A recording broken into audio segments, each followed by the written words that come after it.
Welcome to ARDEX Answers podcast, where you'll find the latest and greatest flooring, tiling and waterproofing, as well as general construction for the Australian building industry.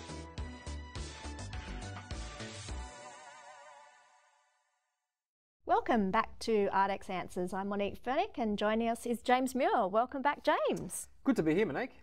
James is our Training and Technical Services Manager at ARDEX. Today we're going to be talking about one of your favourite topics, substrates. It is. Substrate preparation. So why is it so important? Yeah, look, a hot topic, if you like to call it. Why is it important? It's pretty simple. If you don't get the preparation done right, you're deemed to fail. Now, surface preparation is very important in our industry because you want to make sure that what you're putting down over top of the substrate is going to bond, is going to stick, it's not going to have any adverse effect. 3 months down the track, we're not going to have anything peeling off the substrate or tiles delaminating or waterproofing membrane peeling off the surface. So it's a very, very important topic. It's a topic that I'm quite passionate about.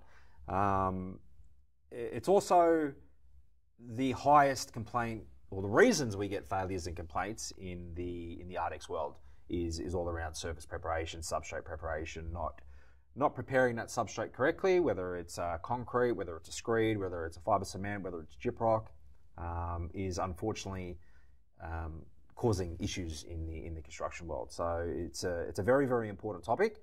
It's a very, very strong topic, and it's something that we do need to highlight today from an importance perspective. Yeah, because there are some horror stories, right? Absolutely. Again, like I said, it's one of the highest reasons why we see failures in the industry. And you know, I like to use this as an example. Rolls-Royce cars, prime example. Premium car. You're not going to see a painted body of a Rolls-Royce being left or leaving the showroom with imperfections within the body of the car, and that comes back down to your substrate preparation. So it's very, very important that the surface preparation is completed first prior to the application of your materials. Now we need to remember, products these days are premium products. They're very expensive, so you want to make sure that it's going to work. And it's all about making sure you're following the recommendations of that manufacturer to ensure that what you're buying is in fact going to stick to that substrate. But so if you've got a great primer, why isn't that enough bonding to the substrate? Yeah, look, unfortunately people do assume that the primer is going to fix up the substrate. That's far from the truth. Yeah. The primer is only as good as the substrate preparation. Now I hear it a lot of the times that the primer is part of the substrate preparation. No. It's not part of the substrate preparation. It's the next step after substrate preparation. You've still got to make sure you're cleaning that substrate, removing any contaminations, dust, grease, oils, or anything along the lines that can affect what it is you're placing over top of that substrate. What else do you need to do to prepare a substrate other than the cleaning? Yeah, look, if you can protect that substrate, is also recommended. But here at ARDEX, we actually don't recommend the use of acid etching or solvent washing over top of a concrete or screed substrate. That would be another podcast we can create on that and the reasons why it's not recommended. But from a preparation perspective, again, it's all about making sure that substrate is ready for what you're putting over top of it. Yeah. So it's very, very, very important. How can you tell if it's moist? How can you tell if what tools are out there? Yeah, good question. So a lot of the times these days now, again, another podcast, 1884, Australian ASA 1884, which is the Australian Standards for Resilient Flooring. As part of the procedure on that floor is they require what's known as moisture testing. Now, a lot of the products that are developed, that are designed to go down to concrete or screeds, may not be suitable for substrates that have high moisture content. So making sure you're testing the substrates for moisture. There are specialized moisture meters on the market. Again, AS 1884 has specific requirements on what type of moisture meters and how the test needs to be done. But testing the substrate, making sure that it's not wet, or if it is wet, use a primer that is suitable for rising damp or moisture in your substrate. Is also very important. What about if it's not flat? Is that part of the preparation, or is that the next, like you said, another step? Yeah, look, again, that would be part of the preparation because you're preparing that substrate for whatever it is you're putting it over top of it. Now, to answer your question, if the substrate isn't flat, well, it really depends on what you're doing, what the floor covering is. Are we needing to create falls? Are we needing to put vinyl down? Are we tiling over top of it? Are we putting engineered floating timber floor? What is it we're doing from a floor finish perspective will determine what we need to do with that particular substrate. But let's say, for example, we are putting down vinyl. Now vinyl, again, 1884, there are specific requirements for the vinyl installation.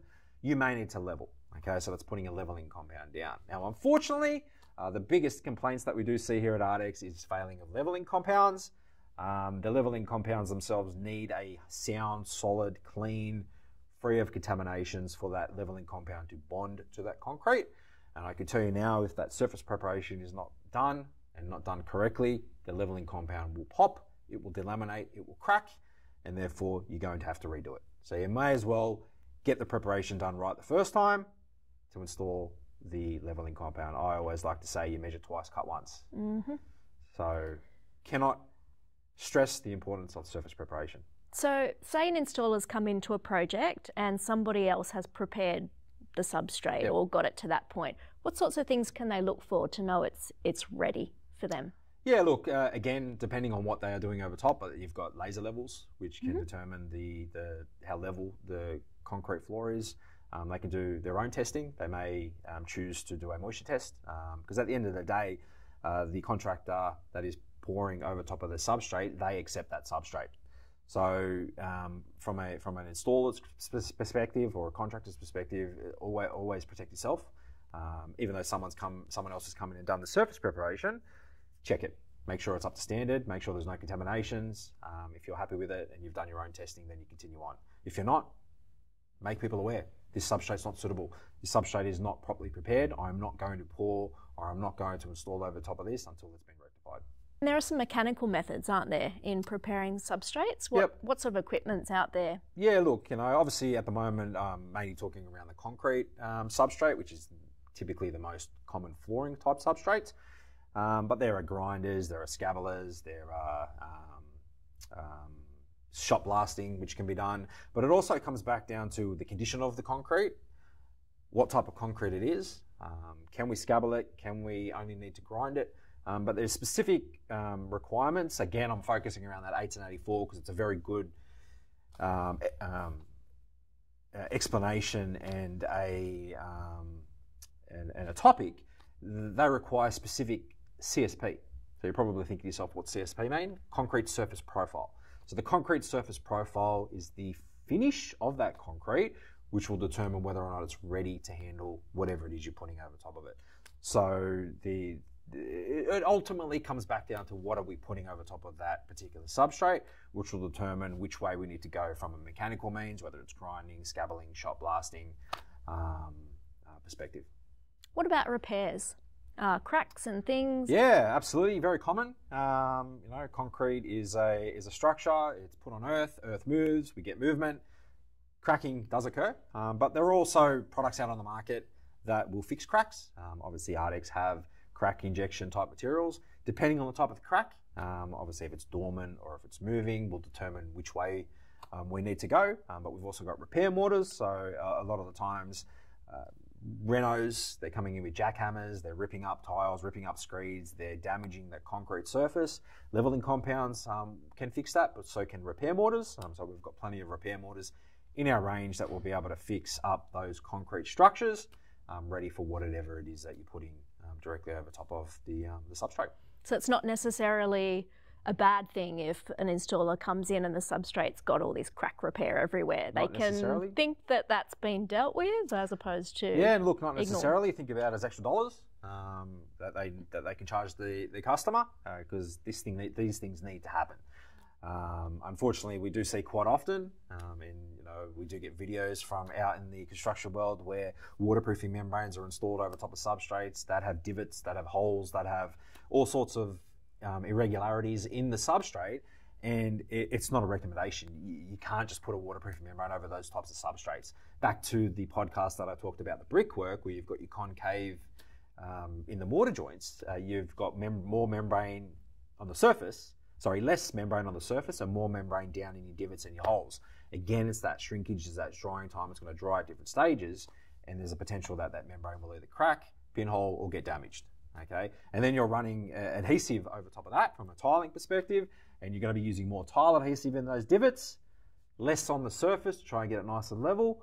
And then the problem is, how thick have you applied that tile adhesive? Is that tile adhesive designed to go to that thickness? Most tile adhesives, unless it's a thick bed tile adhesive, can only typically handle up to about 10 millimeters in thickness. Okay, that's from our perspective, from ARDEX's product perspective. Different manufacturers will recommend different requirements. Again, getting that substrate right is going to prepare you for success when you start installing whatever it is over top. I guess all the courses here at the ARDEX Academy touch on substrate and go into detail about it, because it affects every installer. Yep. Again, like I said, surface preparation, or reasons why we see a lot of failure, revolves around surface preparation. We can very easily see if surface, or the surface itself that the product's been applied to, hasn't been properly prepared. We've got the equipment, we've got the machines to be able to have a look at the back of the samples that we do receive from a customer or a failure perspective. So it's very, very easily to pick up if the surface has been incorrectly prepared. So unfortunately, there's no hiding out of this one, because it can be picked up quite easily. Yeah, and something that everybody could do is get in and do some of our courses so that they can be across that. Yep. Are there any other good reading materials in technical bulletins on this? Yeah, absolutely. So on our website we have TB039, which goes into surface preparation, and not just on concrete, but obviously fibre cement, sand cement screeds, and so forth, and also gyprock. When you're dealing with fibre cement in your gyprock, it's pre-made, it comes from a factory. You install it. The worst case scenario would be dirt, dust on the surface. You've got to make sure you do remove that prior to the application of your priming. And then your sand cement screeds are typically installed over top of your concrete. They're nice and smooth, nice and flat, ready to go unless something major has occurred. But your typical surface preparation, where we see quite a lot of issues occur, is directly to that concrete structure. Yeah. And last advice to installers and waterproofers out there when they're looking at a substrate? Yeah, look, if you're looking at substrates and you've got a project, don't be afraid to get in contact with the technical services hotline. We've also got very knowledgeable account managers in our team, which are more than happy to go out and guide you, help you if needed from a visualize and determining whether or not that substrate is actually suitable from an ARDEX application perspective. So please don't be afraid to ask. We're here to help, and obviously we want to make sure that the system that you're applying is going to be successful and going to work. Yeah, great advice. Thanks for joining us today, James. Thanks, Monique. No problem. And don't forget to subscribe. Bye for now.